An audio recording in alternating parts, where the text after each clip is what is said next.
Ese es el podcast favorito de México. Para las autoras que aún no han muerto. Escucha, escribe y suicídate.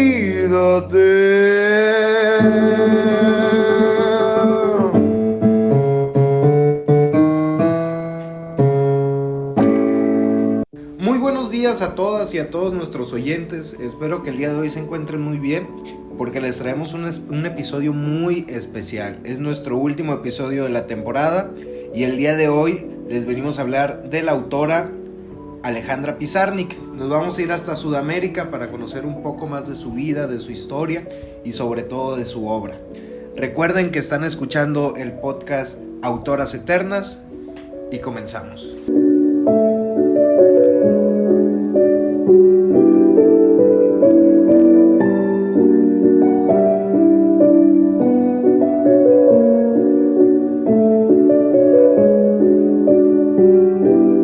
Hola a todas y a todos, mi nombre es Brian y en este episodio, como les comentó Fer, vamos a hablar de la poeta Alejandra Pizarnik. Y bueno, les vamos a ir comentando aspectos de su vida, ¿ok? Entonces, vamos a comenzar. Alejandra Pizarnik nació en el seno de una familia de inmigrantes rusos que perdió su apellido original, que de hecho era Posarnik, y esto sucedió al instalarse en Argentina. Después de cursar estudios de filosofía y periodismo, los cuales no terminó, Pizarnik comenzó su formación artística de la mano del pintor surrealista Juan Batlle-Planas. Entre 1960 y 1964, Pizarnik vivió en París, donde trabajó para la revista Cuadernos. En esta revista realizó traducciones y críticas literarias y prosiguió su formación en la prestigiosa Universidad de la Sorbona. En esta misma universidad formó parte asimismo del Comité de Colaboradores Extranjeros de las Letras Nuevas y de otras revistas europeas y latinoamericanas. Durante sus años en Francia comenzó su amistad con el escritor Julio Cortázar y con el poeta mexicano Octavio Paz, el cual escribió el prólogo de uno de los libros más famosos de poemas de Pizarnik, el cual se titula Árbol de Diana y fue publicado en 1962. La relación entre Pizarnik y Cortázar era muy fuerte. Esto se veía reflejado en toda la correspondencia que los dos se mandaron durante sus vidas. Un ejemplo de una de estas cartas que Cortázar le mandó a Pizarnik en 1971 es esta que vamos a leer a continuación, ya que se las queremos compartir en este capítulo. Entonces la carta es la siguiente. Mi querida, tu carta de julio me llega en septiembre. Espero que entre tanto estés ya de regreso en tu casa. Hemos compartido hospitales, aunque por motivos diferentes. La mía es harto banal. Un accidente de auto que estuvo a punto de... Pero vos te das realmente cuenta de todo lo que me escribís. Sí, desde luego te das cuenta, y sin embargo no te acepto así. No te quiero así. Yo te quiero viva, burra. Y date cuenta que te estoy hablando del lenguaje mismo del cariño y la confianza. Y todo eso, carajo, está del lado de la vida y no de la muerte. Quiero otra carta tuya, pronto. Una carta tuya. Eso otro es también vos, lo sé, pero no es todo, y demás no es lo mejor de vos. Salir por esa puerta es falso en tu caso, lo siento como si se tratara de mí mismo. El poder poético es tuyo, lo sabes, lo sabemos todos los que te leemos, y ya no vivimos los tiempos en que ese poder era el antagonista frente a la vida, y esta el verdugo del poeta. Los verdugos hoy matan otra cosa que poetas, ya no queda ni siquiera ese privilegio imperial, queridísimo. Yo te reclamo no humildad, no obsecuencia, sino enlace con esto que nos envuelve a todos.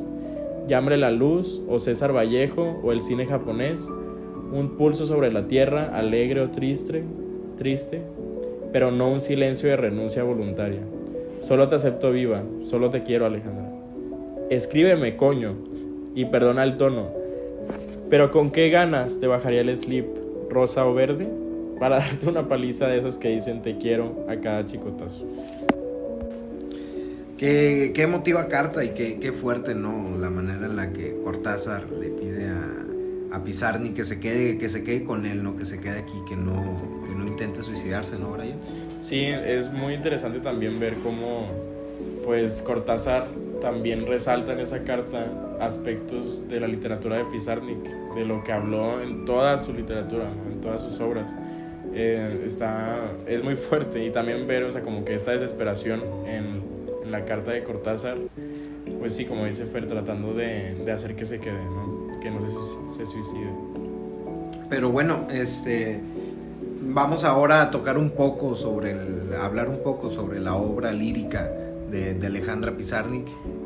Su obra pues se comprende de 7 poemarios, que son La tierra más ajena, publicado en 1955, La última inocencia, publicado en 1956, Las aventuras perdidas, en 1958, Árbol de Diana, que como lo había mencionado Brian, es uno de sus poemarios más reconocidos y más famosos, que fue publicado en 1962, Los trabajos y las noches, en 1965, Extracción de la piedra de locura, en 1968, y El infierno musical, en 1971.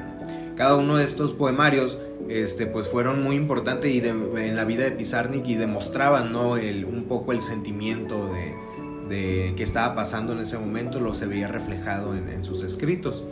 Después de la muerte de Alejandra, se prepararon distintas ediciones de sus obras, y entre las que destacan Textos de sombra y últimos poemas, lanzado en 1982, que incluye la obra teatral Los poseídos entre lilas y la novela La bucanera de Pernambuco o Hilda la polígrafa.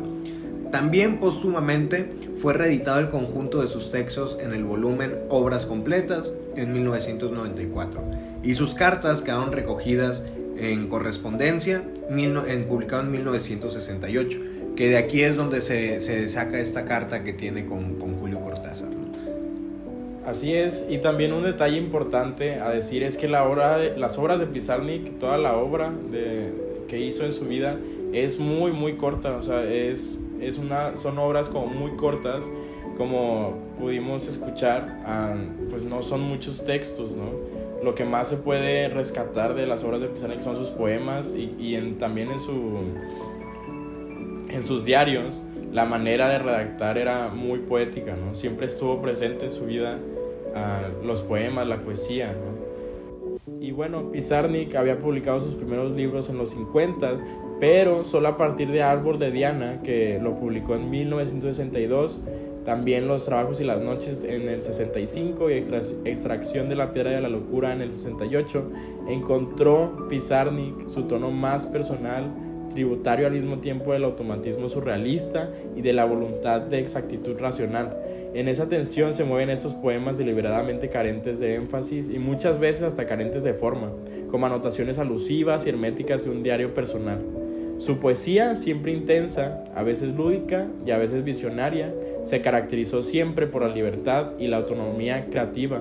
Pizarnik, en las obras de Pizarnik estos aspectos están muy muy bien representados y siempre son el tema principal de la obra. Y bueno, cuando Alejandra regresa a Argentina, publica pues sus obras destacadas, ¿no? Y estas obras destacadas pues, ya fueron publicadas, y empieza a tener un poco más de reconocimiento, le empiezan a premiar lo que está haciendo, y le dan 2 becas, la beca Guggenheim en 1969 y Fulbright en 1971, que pues no las llegó a completar, no llegó a terminar sus estudios, y los últimos días, ya pasando los últimos días de la vida de Alejandra, estuvieron marcados por serias crisis depresivas que la llevaron a intentar suicidarse en varias ocasiones. Pasó sus últimos meses internada en un centro psiquiátrico, específicamente, llamado Bonaerense, y el 25 de septiembre de 1972, en el transcurso de un fin de semana de permiso que pasó en su casa, terminó con su vida con una sobredosis de seconal sódico a la edad de 36 años. Dediqué mi vida a la poesía y ahora descubro que la poesía no le importa a nadie. Esta es una cita de Pizarnik en una de las cartas que envió a su amiga Elizabeth Ascona, y aquí podemos ver bien reflejado como ya los últimos años de su vida Pizarnik todavía seguía utilizando la poesía para reflejar sus emociones y lo que estaba sintiendo al respecto de la época en la que se encontraba, ¿no?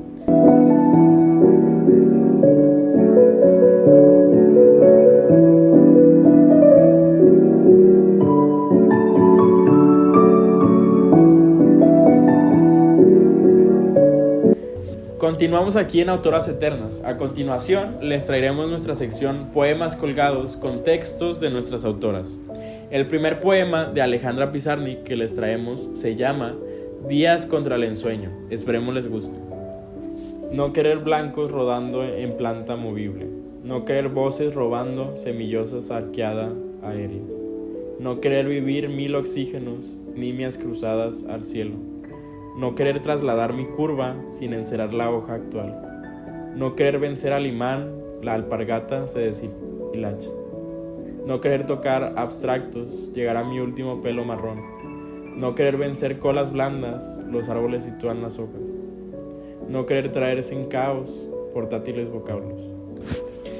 Qué gran poema nos acaba de leer Brian.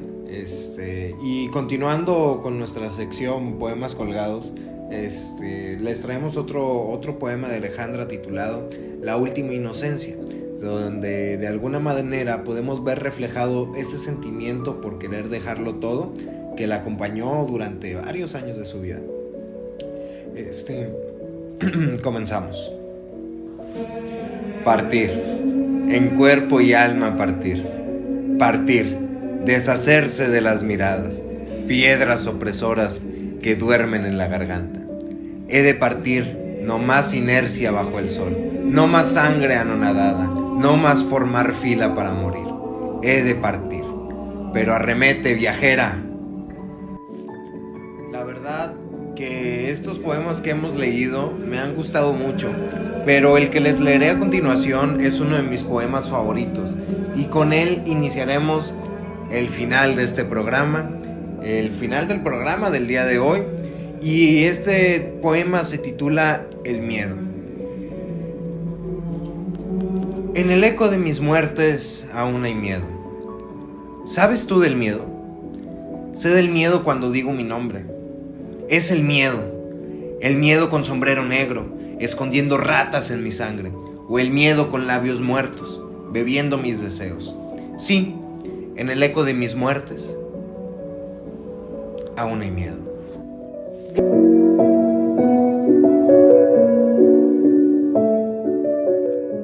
¡Wow! Sin duda aprendimos demasiado de esta poeta y también de las demás poetas que estuvimos revisando en todo lo que lleva este podcast. Sin embargo, el tiempo es nuestro peor enemigo, no podemos hacer nada al respecto, así que les agradecemos que siempre hayan estado al pendiente de los episodios. Muchas gracias por escucharnos, les pido que nos sigan en todas nuestras redes sociales, en donde nos pueden encontrar como @autoras_eternas. Infinitas gracias a todas y a todos los que nos escucharon. Esperamos volver con más autoras eternas de las que hablar. Sintonizan nuestras redes para más actualizaciones. ¡Hasta pronto! ¡Nos vemos!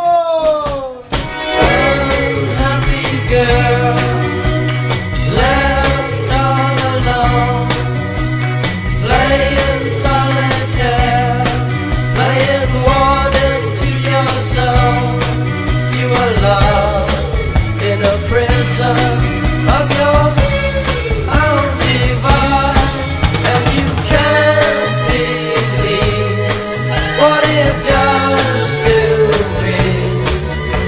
See